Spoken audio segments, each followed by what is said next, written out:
오늘 함께 나누실 말씀 보겠습니다. 누가복음 19장입니다. 누가복음 19장 41절에서 44절까지의 말씀입니다.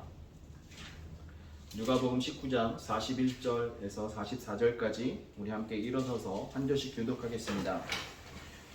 가까이 오사 성을 보시고 우시며 이르시되 너도 오늘 평화에 관한 일을 알았더라면 좋을 뻔하였거니와 지금 내 눈에 숨겨졌도다.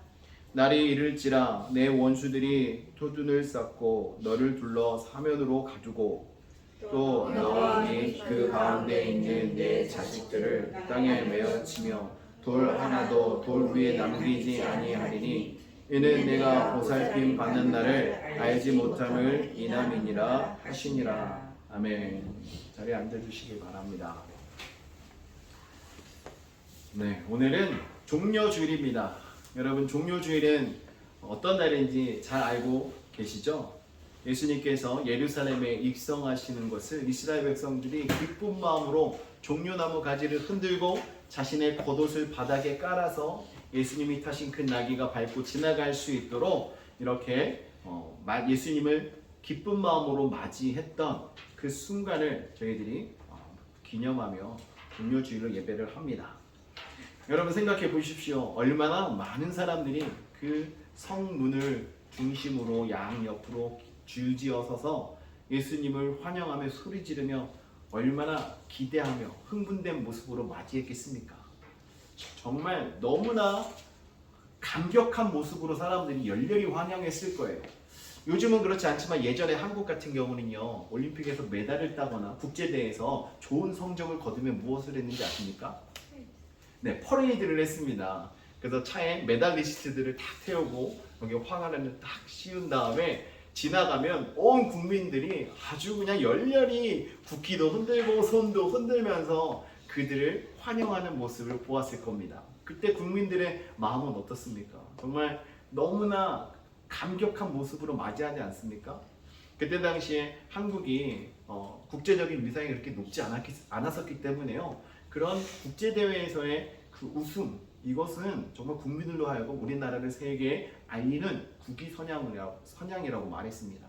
그렇기 때문에 너무나 기뻤고 감격했고 그래서 사람들이 그 메달리스트를 맞이했었죠.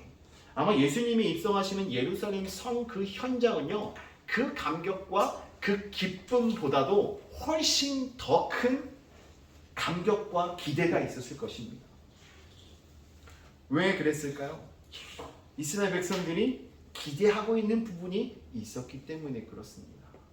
그 당시에 모든 상황과 환경 속에 이스라엘 백성들이 품고 있었던 그 기대가 너무나 컸다는 것이죠.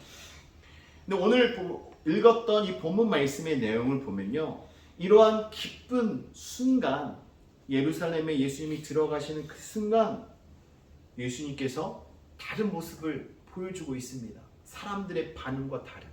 사람들은 기뻐하고 즐거워하고 열렬히 환영하고 있는데 예수님은 울고 계셨습니다. 사람들은 기뻐하고 있는데 예수님의 눈에는 눈물이 흐르고 있었습니다. 왜 이런 일이 일어났을까요? 예수님은 이스라엘 백성들과 같은 장면을 보면서도 다른 것을 보고 계셨기 때문에 그렇습니다. 사람들은 지금을 보고 있었습니다. 지금 자신들을 구원할지도 모르는, 로마의 압제로부터 자유케 할지도 모르는 자신들이 기대한 왕이신 예수, 그분을 바라보기 때문에 기뻐했지만 예수님은 이스라엘 백성들의 영적 상태와 미래를 보셨기 때문에 눈물을 흘리셨던 것입니다. 자신을 왕으로 높이며 지금 기뻐하고 있는 이 백성들이 이제 얼마 지나지 않아 자신을 버리실 것을 알고 계셨기 때문에 예수님의 마음은 슬펐습니다. 지금은 예수님을 맞이하면서 호산나 호산나 외치고 있지만 불과 며칠이 지나고 나면 예수를 십자가에 못 박아라라고 외칠 그들을 바라보시면서 예수님은 눈물을 흘리고 계신 것입니다. 이 얼마나 아이러니한 장면입니까? 같은 상황 속에 다른 기대와 다른 마음으로, 다른 생각으로, 다른 마음, 감정을 품고 있다는 것입니다. 어쩌면 이 모습은 예수님이 입성하시던 예루살렘 성에 있었던 유대인들에게만 국한된 이야기가 아닙니다. 바로 2000년이 지난 오늘 이 순간에 예배하는 저희들도 이와 같은 모습으로 있을 수 있음을 우리는 깨어서 생각하며 묵상하셔야 할 줄 믿습니다. 우리는 예배하며 하나님을 찬양하고 하나님께 기도하며 하나님을 찾습니다. 입술로는 주님을 고백하며 신앙생활 한다고 이야기합니다. 그런데 혹시 우리의 마음과 삶이 하나님의 마음과 다른 곳으로 가고 있다면 아마 오늘 말씀 속에 나와 있는 이스라엘 백성들과 같은 자리에 서 있는 사람이라고 볼 수 있을 것입니다. 우리가 신앙생활하면서 하나님 뜻대로 살기를 원합니다 라고 말하면서도 한편으로는 내가 기대하고 내가 계획 세운 대로 되기를 원하는 이런 마음이 앞설 때가 많이 있지 않습니까? 그러다 보니까 조금만 실패하고 조금만 내 계획과 달라지고 조금만 힘이 빠지면 금방 낙심하는 것이 바로 저희들의 모습입니다. 예수님께서는 바로 그와 같은 모습을 보시면서 눈물을 흘리고 계신 것입니다. 여러분, 오늘 이 말씀을 통해서 종료주일이기 때문에 우리를 구원하러 오신 예수님을 생각하며 기뻐하고 즐거워해야 될 날이기도 하지만 또 한편으로는 이스라엘 백성들처럼 예수님의 눈에 눈물을 흘리시도록 만들고 있는 혹시 우리의 모습이 있지 않은가 점검하는 시간이 되기를 원합니다. 그래서 오늘 말씀을 통해서 정말 나는 주님을 바르게 알고 있는가? 또 우리가 주님의 마음을 잘 이해하고 따라가고 있는가 점검하시는 예배가 되기를 주님의 이름으로 축원합니다. 오늘 말씀의 제목은 예수님께서 우시는 이유입니다. 예수님께서 왜 눈물을 흘리실까? 첫 번째는 환영 속에 감춰진 영적 무지 때문에 예수님께서는 눈물을 보이셨습니다. 41절에서 가까이 오사 성을 보시고 우시며 라고 말씀하고 있어요. 열렬히 환영하고 있는 이스라엘 백성들의 모습, 그 모습을 바라보며 기뻐하신 것이 아니라 눈물을 흘리고 계셨다는 것입니다. 서론에서도 말씀드렸지만 이스라엘 백성들의 영적 상태와 또 그들의 마음의 방향, 그리고 앞으로 일어나게 될 일에 대한 결말을 다 알고 계셨기 때문에 예수님께서는 우셨던 것입니다. 그리고 이어서 42절에 말합니다. 너도 오늘 평화에 관한 일을 알았더라면 좋을 뻔하였거니와 지금 내 눈에 숨겨졌도다 라고 말합니다. 여기서 보면 중요한 표현은요, 내 눈에 숨겨졌다 라는 표현입니다. 이거는 단순히 그들이 모르고 있다라는 것을 의미하는 것이 아니라요, 보지 못했고 알 수 있었지만 깨닫지 못했다라는 의미를 내포하고 있습니다. 그러니까 이스라엘 백성들은 충분히 예수님이 메시아이시라는 것을 알 수 있는 기회가 있었습니다. 그럼에도 불구하고 이들은 그것을 알지 않았고 깨닫지 못했다는 거예요. 이러한 모습을 잘 설명해 주는 말씀이 있습니다. 이사야 6장 9절 말씀에 보면 이렇게 말합니다. 너희가 듣기는 들어도 깨닫지 못할 것이요 보기는 보아도 알지 못하리라. 하나님은 이미 오래전부터 말씀하신 것처럼 인간의 죄성은 진리를 접하면서도 깨닫지 못하는 방향으로 흘러감을 말씀하고 있는 것입니다. 눈은 열려있지만 영적으로는 보지 못하고 귀는 열려있지만 말씀을 듣지 못하는, 하나님의 음성을 듣지 못하는 이러한 상태, 이러한 모습을 지금 오늘 본문 말씀 속에 나와 있는 이스라엘 백성들이 가지고 있는 모습이라는 것입니다. 또한 예레미야 17장 9절에 이렇게 말합니다. 만물보다 거짓되고 심히 부패한 것은 마음이라. 인간의 마음 자체가 왜곡되어 있기 때문에 우리는 있는 그대로 하나님을 보지 못하고 내가 원하는 방식으로 하나님을 해석하려는 경향이 있습니다. 우리의 죄성 때문에 우리가 하나님의 말씀을 대할 때도 우리의 편의대로 말씀을 해석하고 이해하려고 합니다. 그러다 보니까 모든 것이 내 상황에 맞추어져서 해석이 되다 보면 때로는 우리가 하나님의 마음과 하나님의 뜻과 다른 방향으로 해석하고 생각하는 경향이 생기는 것입니다. 그러다 보니까 신앙생활 하시면서 똑같이 우리가 하나님의 말씀을 듣고 똑같은 성경책을 가지고 신앙생활을 하는데요, 정말 다른 모습으로 신앙생활 하시는 분들 많습니다. 정말 다른 기준으로 신앙생활 하시는 분들 많습니다. 이러한 영적 상태를 가지고 신앙생활을 하면 우리는 하나님께서 기뻐하시는 신앙생활을 하는 성도가 될 수 없습니다. 사도 바울도 이러한 영적 상태를 저희들에게 설명하고 있습니다. 고린도전서 2장 14절 말씀에 보면 육에 속한 사람은 하나님의 성령의 일들을 받지 아니하나니 이는 그것들이 그에게는 어리석게 보임이요 또 그는 그것들을 알 수도 없나니 그러한 일은 영적으로 분별되기 때문이니라 라고 말씀합니다. 이 말씀처럼 영적인 일은요, 영적인 눈이 열려야 이해가 되는 거예요. 성령이 우리와 함께 할 때 성령이 하시는 일에 대한 이해가 생기는 것입니다. 아무리 우리가 육신적인 눈으로 바라보아도, 아무리 지식적으로 말씀을 많이 알고 있어도 성령 충만하고 성령의 인도하심을 받지 않으면 그것이 영적인 일이라고 받아들여지지가 않고요. 영적인 일을 바라볼 때 그것이 나에게 부딪힘으로 다가올 수 있다는 것입니다. 그래서 우리에게는 성령의 조명이 언제나 필요합니다. 성령이 함께 하셔야 말씀도 이해되는 거예요. 성령이 함께 하셔야 하나님 아버지의 마음을 바르게 깨달을 수 있게 되는 것입니다.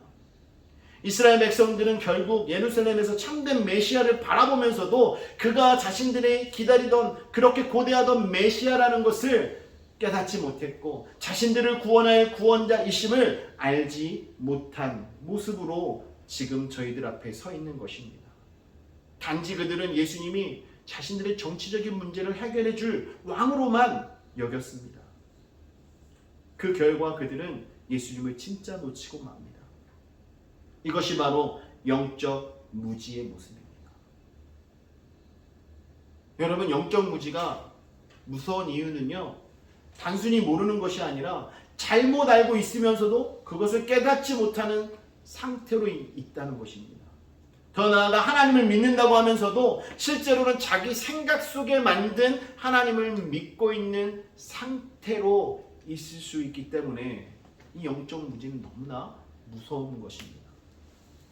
우리가 예배하고 우리가 말씀을 읽고 우리가 하나님 앞에 나와서 발버둥 칠 때 우리가 가져야 될 자세는요, 성령을 구하며 영적인 일들을 깨달을 수 있는 자가 되기를 소망해야 하는 것입니다. 예배할 때마다 우리가 말씀을 읽을 때마다 항상 우리의 문제를 그 앞에 내려놓을 때 내가 원하는 그 시기에 내가 원하는 방식대로 내가 원하는 만큼 해결되기를 원하는 이런 마음을 가지고 나아간다면 우리는 하나님의 기대와 다른 방향으로도 갈 수 있게 됩니다.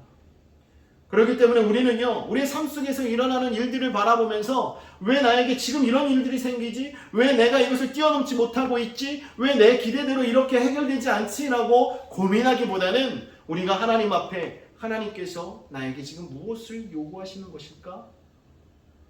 지금 이 순간을 통해서 나는 하나님 앞에 어떻게 반응해야 할까? 이런 고민으로 나아가서는 성도가 되시기를 주님의 이름으로 축원합니다. 하나님은 결코 변하시지 않습니다. 언제 어디서나 우리와 함께 하시고 하나님의 방식대로 일하고 계십니다. 다만 우리가 너무나 우리의 모습대로 내 방식대로 내가 원하는 대로 하나님이 해주시기를 원하는 마음을 앞세우다 보니까 우리의 신앙의 모습이 변질된 모습으로 점점 나아가게 되는 것입니다. 우리가 예배하면 예배할수록 우리가 말씀을 읽으면 말씀을 읽을수록 하나님을 더욱더 깊이 아는 성도가 되어야 합니다. 그러한 삶을 살아가면 살아갈수록 내 명철과 내 지혜를 의지하기보다는 하나님의 말씀을 의지해서 지금은 내가 이해되지 않더라도 하나님이 말씀하시는 것이라면 순종할 수 있는 믿음의 사람이 되어야 하는 것입니다. 잠언 3장 5절 말씀에 말합니다. 너는 마음을 다하여 여호와를 신뢰하고 내 명철을 의지하지 말라. 여러분, 지혜 있는 삶은요, 하나님을 신뢰하는 것입니다. 하나님을 믿음으로 살아가는 삶이 지혜자의 삶입니다. 세상 사람들은 어떻습니까? 자신의 지혜와 자신의 명철을 의지합니다. 자신의 경험을 의지합니다. 그렇게 살아가면 남들보다 똑똑하고 지혜롭게 살아간 것처럼 생각하고 그렇게 여기면서 지냅니다. 그런데 성경이 저희들에게 주시는 지혜자는 하나님을 신뢰하며 살아가는 자예요. 우리의 생각과 기준이 아니라 하나님의 말씀에 우리의 삶을 비추며 살아가야 한다는 것이죠. 시편 119편 18절 말씀에 또 이렇게 시편 기자가 고백합니다. 내 눈을 열어서 주의 율법에서 놀라운 것을 보게 하소서. 영적인 눈이 열리지 않으면 우리는 말씀을 읽어도 깨닫지 못하고 하나님을 믿는다고 하면서도 여전히 내 방식대로 살아가는 이러한 잘못된 모습으로 살아갈 수밖에 없는 것입니다. 시편 기자가 하나님의 말씀을 대하면서 자신에게 영적인 눈이 열려져서 하나님의 말씀이 깨달아지고 하나님의 말씀대로 살아가는 자가 되도록 해달라고 간절히 부르짖는 이 말씀을 여러분 기억하셔서 여러분들도 하나님의 말씀을 바라볼 수 있는 영적인 눈이 띄어져서 영적 무지 가운데 있는 자가 아니라 영적으로 하나님 마음에 합당한 위치에 서 있는 저와 여러분 되기를 주님의 이름으로 축원합니다. 오늘 말씀 속에 나와 있는 이스라엘 백성들이 열렬히 예수님을 환영했지만 영적 무지 가운데 그들은 잘못된 모습으로 그 자리에 서 있었던 것입니다. 자신의 욕망과 자신의 기대를 앞세워 주님을 맞이했던 것입니다. 오늘 이 모습을 통해서 우리 자신에게 질문해 보았으면 좋겠습니다. 과연 우리는 주님을 하나님의 말씀이 가르치시는 대로 우리가 이해하고 믿고 따라가고 있는가? 혹시 내가 만들어 놓은 그 틀 안에 예수님을 집어넣어 놓고 내가 생각하고 싶은 대로 생각하고 있지 않은가?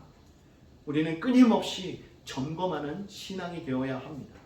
하나님이 말씀하시는 대로 하나님께서 말씀하신 대로 저희들이 따라가고 순종하며 주님을 바르게 알아 살아가는 저와 여러분 되기를 주님의 이름으로 축원합니다. 두 번째는 예수님의 마음과 군중의 기대에 대해서 비교가 되어 있습니다. 군중들은 예수님을 환영하며 호산나를 외쳤습니다. 그들은 예루살렘에 임하는 왕이 자신들의 문제를 해결해 줄 것이라고 기대했습니다. 그러나 예수님의 마음은 전혀 달랐습니다. 예수님은 사람들이 그렇게 환호하는 가운데서도 앞으로 다가올 십자가를 바라보고 계셨습니다. 사람들은 영광을 기대했지만 예수님은 고난을 준비하고 계셨습니다. 사람들은 자신들의 문제를 해결해 주기를 기대했지만 예수님은 그들의 그 육신의 문제가 아니라 죄의 문제를 해결해 주시기 위하여 이 땅에 오셨다는 사실입니다. 이 장면을 저희들이 잘 이해하기 위해서는요, 요한복음 18장 36절 말씀을 보아야 합니다. 이 말씀에 보면 예수님이 빌라도에게 신문을 당하실 때 그에게 대답한 것입니다. 내 나라는 이 땅에 이 세상에 속한 것이 아니니라. 그러니까 예수님께서 선포하고 있는 나라, 예수님이 왕으로 임하시는 그 나라는 이 세상과 다르다라는 것을 분명하게 밝히고 있는 것입니다. 그러니까 이스라엘 백성들이 기대하고 있는 그 나라와 다르다라는 것을 말씀하고 있는 것이죠. 하나님 나라의 본질과 이스라엘 백성들이 기대하는 그 나라의 본질은 서로 다른 것입니다. 그러나 사람들은 이 사실을 받아들이지 못했습니다. 그 이유는 그들의 관심이 하나님 나라에 있지 않았고 자신들의 현실적인 문제에만 국한되어 있었기 때문에 그랬던 것입니다. 이사야 55장 8절 9절에 보면 이렇게 말씀합니다. 이는 내 생각이 너희의 생각과 다르며 내 길은 너희의 길과 다름이니라. 여호와의 말씀이니라. 이는 하늘이 땅보다 높음 같이 내 길은 너희 길보다 높으며 내 생각은 너희 생각보다 높음이니라. 이 말씀은 하나님과 우리 사이에 존재하는 근본적인 시각의 차이를 저희들에게 말씀하고 있는 것입니다. 사람들은 눈앞의 문제가 중요할 수밖에 없어요. 그것을 중요하게 여기고 그 문제만 해결되면 모든 것이 끝나는 것처럼 생각하고 살아갑니다. 우리가 신앙생활하다 보아도 그런 일이 생기지 않습니까? 믿음 안에 있고 우리가 정말 뜨겁게 주님 뜻대로 살아간다고 하지만 때로는 저희들의 그 좁은 사고와 저희들의 생각 그 안에서 하나님의 뜻과 다른 길이 보여질 때가 있습니다. 그래서 하나님의 방식이 때로는 우리에게 낯설게 보여지고 지금 우리가 최선을 다하고 우리가 선택하는 이 길이 하나님 안에서 정말 맞는 길이 되기를 저희들이 소망할 때가 얼마나 많습니까? 사람들의 기대는 순간적이고 표면적인 것에 불과할 때가 많습니다. 그런데 예수님께서 오늘 보여주시고 있는 그 기대는요, 영원한 하나님의 나라, 하나님의 뜻, 아버지의 뜻을 이루기 위한 헌신과 순종으로 드러나 보이고 있는 것입니다. 그 차이가 바로 하나님의 뜻과 인간의 기대 사이에 있는 근본적인 간격입니다. 그래서 우리는 하나님이 가르쳐 주시지 않으면 알 수 없어요. 그 크신 하나님을 어떻게 우리가 다 이해할 수 있겠습니까? 아무리 내가 하나님을 아는 것 같아도 하나님은요, 저희의 상상 그 이상의 하나님이십니다. 그래서 우리가 종종 함정에 빠질 때가 있어요. 우리가 뜨겁고 은혜 있고 정말 열심히 신앙생활하고 있을 때조차도 하나님께 기도할 때 이런 생각 하시지 않습니까? 하나님, 이렇게 응답해 주시면 좋겠습니다. 그냥 이때쯤 해결해 주시면 더욱 타이밍이 좋을 것 같습니다. 이때 응답해 주시면 누구를 전도하기도 너무 좋고, 이때 응답해 주시면 정말 주변 사람들에게 보여지기도 좋고 하나님께 영광 될 것 아닙니까? 하나님, 정말 이 순간을 모면케 해주시면 하나님께 영광스럽게 살아가겠습니다. 우리가 하나님께 요청할 때 과연 이 요청이 하나님의 그 기대와 맞는 요청인지 생각해 보아야 합니다. 때로는 하나님께서 우리의 기대와 다르게 연단하시고 훈련시켜 주시고 그러면서 저희들에게 하나님의 뜻을 알려주시는 경우가 있습니다. 우리의 성숙과 우리가 하나님 나라를 바라보고 영원을 바라볼 수 있는 성도가 되게 하시기 위하여 하나님의 뜻대로 일하실 때가 있다는 것이죠. 그렇기 때문에 우리는 그 하나님의 마음을 이해하는 성도가, 깨닫는 성도가 되어야 되는 거예요. 우리 스스로는 그렇게 될 수 없습니다. 이스라엘 백성들 보십시오. 얼마나 많은 기적과 이사를 경험했습니까? 예수님이 가셔서 사역하시는 곳마다 따라다니면서 눈먼 자가 눈 뜨는 것을 보고요, 앉은 뱅이가 일어서는 것도 봤고요, 죽은 자가 살아나는 것도 봤고요, 정말 없는 것에서 무에서 유를 창조하는 이런 모든 모습을 다 경험했습니다. 그럼에도 불구하고 정작 그들은 예수 그리스도를 자신의 기대와 다른 방향으로 간다고 십자가에 못 박으라고 내어주었던 것입니다. 사람들은 자신의 기대가 무너질 때 자신이 의지하던 기대했던 것들을 다 버립니다. 이스라엘 백성들이 그랬어요. 예수님이 자신의 뜻에 맞지 않으니까, 내 마음대로 되지 않으니까 그냥 예수님을 버려버렸어요. 사랑하는 성도 여러분, 우리는 어떤 신앙을 가지고 있습니까? 우리가 기대하는 것이 이루어지고 내가 원하는 것이 잘 이루어질 때만 기쁘게 신앙생활하고 계십니까? 아니면 하나님의 뜻이 이루어질 때 기뻐하는 신앙이십니까? 내가 좀 불편하고 내가 좀 고통스러워도 하나님의 뜻이 이루어지는 길이 바로 이 길이라면 함께 기뻐할 수 있는 저와 여러분이 되어야 할 줄 믿습니다.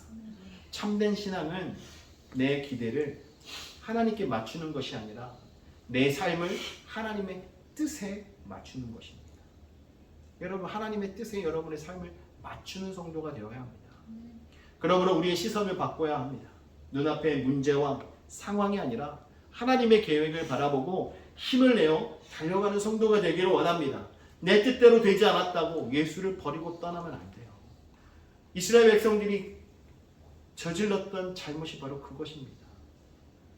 얼마나 주님이 외로우셨을까요? 주님이 십자가에 홀로 남겨지셨을 때 그렇게 많은 군중들이 그 전까지 따라다녔었는데 불과 며칠 전만 해도 자신을 그렇게 열렬히 환영하며 맞이했던 자들인데 오히려 자신을 십자가에 내어준 그들을 바라볼 때 너무나 마음이 아프셨을 것입니다. 그렇기 때문에 우리는요, 주님의 마음을 깊이 아는 성도가 되어야 합니다. 오늘 말씀드린 게 나와 있는 이스라엘 백성들의 그 기대, 그것이 아니라 주님의 그 마음을 저희들이 깨닫고 우리가 신앙생활하는 동안 그 주님의 마음을 붙들고 나아갈 수 있도록 우리가 힘써야 할 줄 믿습니다. 마지막으로 오늘 본문은 말합니다. 예수님께서 눈물을 흘리신 그 이유는요, 바로 교회를 향한 예수님의 눈물이었습니다. 예수님이 예루살렘을 바라보시면서 이스라엘 백성들을 향하여 눈물을 흘리실 때 그들의 영적인 무지 때문에도 눈물을 흘리셨지만 오늘 43절과 44절에서 예루살렘 성의 미래를 말씀하시면서 그 성이 무너질 것을 예언하고 계십니다. 그러면서 마지막 부분에 이는 내가 보살핌을 받는 날을 알지 못함을 이남이니라 라고 말씀하고 있습니다. 하나님께서 찾아오신 그 결정적인 순간을 알아보지 못했다는 것을 말하는 것이죠. 그러니까 이것이 영적인 무지뿐만 아니라 이제는 영적인 무감각까지 갔다는 거예요. 영적인 둔감함. 아무리 말을 해도 그 말이 들리지 않는 거예요. 무지는 들어도 모르는 걸 말하는 거죠. 근데 둔감함은요, 아무리 옆에서 이야기를 해도 느끼지 못한다는 거예요. 아무리 옆에서 외쳐도 듣지 않는다는 겁니다. 호세아 4장 6절 보면 이렇게 말해요. 내 백성이 지식이 없으므로 망하는도다.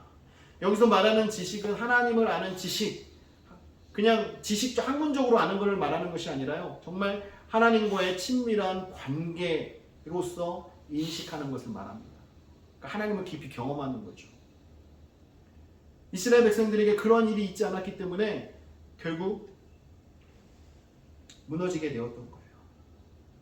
우리가 하나님을 안다고 하면서도 우리가 하나님을 실제로 제대로 알지 못하면요, 무너질 수밖에 없습니다. 공동체가 무너지는 데는 이유가 있는 거예요. 예루살렘이 무너진 이유가 바로 여기에 있습니다. 우리가 영적으로 알아야 하는 것도 우리가 해야 할 일이지만요, 영적으로 우리가 깨어있는 것도 우리가 가져야 될 자세입니다. 마태복음 23장 37절에 말합니다. 예루살렘아 예루살렘아 선지자들을 죽이고 내게 파송된 자들을 돌로 치는 자여, 암탉이 그 새끼를 날개 아래 모음같이 내가 내 자녀를 모으려 한 일이 몇 번이더냐. 그러나 너희가 원하지 아니하였도다. 하나님이 그들에게 은혜를 주시고 싶었습니다. 그래서 그들을 모아 구원을 베풀어 주시길 원했는데요, 아무리 그렇게 노력을 해도 사람들이 받아들이지 않는 거예요. 왜냐하면 영적으로 둔감하다 보니까 이것이 하나님의 부르심인지 하나님의 말씀인지 하나님이 주시는 기회인지 이거를 구별하지 못했다는 것입니다. 그래서 사람들은 그 모든 것을 거절했어요. 너희가 원하지 아니하였도다. 그냥 다른 사람들 때문에 그냥 비껴간 것이 아니에요. 그들 스스로가 원하지 않았던 것입니다. 여러분, 우리가 하나님 말씀 앞에, 하나님이 하시는 일 앞에 무관심하고 외면하는 이런 모든 모습들, 이것이 바로 주님께서 눈물을 흘릴 수밖에 없는 이유입니다. 하나님은 오늘도 저희들을 향해 찾아오십니다. 우리의 생활 가운데 말씀을 통하여, 예배를 통하여, 삶의 여러 가지 사건을 통해서 저희들을 부르고 계십니다. 그런데 여러분, 그러한 부르심을 느끼지 못하고 알지 못하고 내 기대와 내 편리함 속에 무심히 지나쳐간 적은 있지 않으십니까? 만약에 그렇다면 그러한 영적 둔감함 때문에 주님이 눈물을 흘리고 계신다라는 그 사실을 여러분 오늘 깨닫길 원합니다. 형식적으로 교회에 오고 예배하지만 진정한 하나님의 임재를 경험하지 못하는 분들, 주님을 고백하고는 있지만 마음과 삶이 하나님과 다른 방향으로 가고 계시는 분들, 영적으로 둔감함 속에 계시는 분들입니다. 하나님은 언제나 예나 지금이나 앞으로도 우리 옆에서 말씀하시고 역사하시는 분입니다. 그러나 우리의 마음이 굳어 있으면요, 금성을 듣지 못하는 거예요. 결국 문제는 하나님의 침묵이 아니라 우리의 닫힌 마음이라는 것입니다. 영적으로 둔감해 있지 않기 위해서 우리가 해야 될 가장 첫 번째 것은요, 우리의 마음을 하나님 앞에 열어놓는 것. 하나님 말씀 앞에 우리의 마음을 열어놓아야 합니다.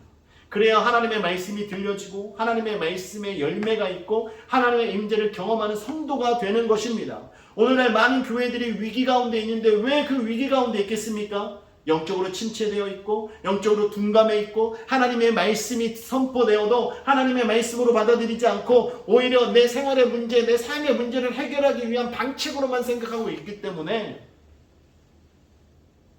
우리는 영적으로 깨어있지 못하고 오히려 우리가 착각하며 살아가게 되는 것입니다. 이러한 모든 것이 바로 예수님께서 눈물을 흘리신 이유입니다. 여러분, 예수님께서 이렇게 눈물을 흘리시는 이유는 저희들에게 왜 영적으로 무지하니? 왜 영적으로 둔감해 있니? 왜 너희는 하나님 아버지의 마음을 깨닫지 못하고 있니? 라고 책망하고 정죄하기 위해서 흘리시는 눈물이 아니라는 것입니다. 예수님께서 이렇게 눈물을 흘리시는 이유는요, 바로 저희들을 회복시키시기 위한 초대의 눈물입니다. 우리의 영적 무지를 깨닫고 하나님 앞에서 깨어 있으면서 하나님의 말씀에 귀 기울이고 하나님의 인도하신 대로 따라가고 하나님 아버지의 마음이 있는 것을 바라보며 하나님 말씀에 센시티브하게 반응하는 성도가 되게 하시기 위하여 부르시는 부르심임을 믿으시기를 주님의 이름으로 축원합니다. 여러분, 종료주의를 통해서 호산나 호산나 다윗의 자손 예수여, 주의 이름으로 오시는 예수여 라고 외치는 이스라엘 백성들의 그 외침만 우리가 기억할 것이 아니라 주님께서 흘리셨던 이 눈물을 생각하시면서 우리 모두가 다 하나님 말씀 앞에 온전히 서며 반응하는 교회와 성도가 되기를 주님의 이름으로 축원합니다. 오늘 말씀을 정리하겠습니다. 오늘 말씀 속에 나와 있는 이 장면을 통해서 우리는 예수님의 눈물을 보았습니다. 정말 겉으로 환호와 영광 속에 있지만 그 안에 영적 무지와 잘못된 기대가 감춰져 있었다는 사실을 우리는 말씀을 통해서 생각했습니다. 예수님은 그 차이를 보시고 앞으로 닥칠 고난과 영적 실패를 아시면서 눈물을 흘리셨습니다. 그러나 우리가 기억할 것은 이 눈물이 우리를 정죄하는 눈물이 아니라 우리를 회복시켜 주시는 눈물임을 깨닫고 하나님 앞에 서서 정말 우리의 감정과 우리의 기대, 우리의 삶의 모든 것들이 내가 중심이 되는 것이 아니라 하나님이 중심이 되어 하나님 말씀 앞에 순종하고 하나님께서 말씀하신 대로 따라가는 성도가 되어서 정말 진정으로 우리의 마음속에서 호산나 호산나 주님을 부르는 성도가 되기를 원합니다. 전혀 다른 것을 기대하고 전혀 다른 것을 원하면서 호산나 외치는 자들이 아니라 하나님께서 저희들을 향하여 품고 계시는 그 뜻을 깨닫고 함께 호산나 외치며 하나님 앞에 한 걸음 한 걸음 나아가는 우리 모두가 되기를 주님의 이름으로 축원합니다.